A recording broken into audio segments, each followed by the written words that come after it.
Hello guys, कसे आहात तुम्ही सर्व? बरे आहात ना? आता आज आलो सिद्धेश्वरच्या मंदिरात. आज तिसरा सोमवार आहे म्हणून आम्ही तिघजण म्हणलं दर्शन घ्यावा, पण काही लय गर्दी होती तिथं. आम्ही 3च लेक्चर करून बाहेर आलतो, कारण 4थं लेक्चर ऑफ होतं म्हणून. तसं आमचं रोजच येणं जाणं असते, पण म्हणलं आज सोमवारी यावंच लागतंय. तुमच्यातलं कोण सोमवारचा उपवास धरतं नक्कीच. एवढ्यात आम्हाला डॉगेश भाऊ दिसला. डॉगेश भाऊ गपची प्रसाद चोरून खात होता. त्याला काय कोण बोलत नाही, त्याला माहिती आहे मुख्य जानवर आहे, त्याला काय बोलायचं. काय प्रसाद खाऊन पळाला ते लगेच. मित्रांनो, लाईनच बघून घ्या तुम्ही किती आता.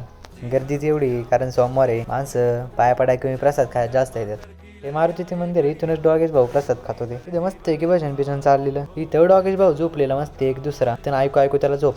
इथं काय फुलं बिलं विकायला होत काय, आम्ही काय ते घेतलं ना, डायरेक्ट आम्ही दर्शनाला लागलो. खेडमधलं एकमेव मंदिर जिचं ना एका मंदिरात 3 शिवलिंग आहेत. हे एक पिंड आहे इथं एक, आणि समोर एक, आणि याच्या बाजूला एक आहे. 3 दिशेला 3 पिंड आहेत. त्यातले कॉलेज सुटलेला म्हणून पोरी मोकर पाय बिया पडायचे, ते काही येडे चाळीत चाललेले काहीतरी वेगळे.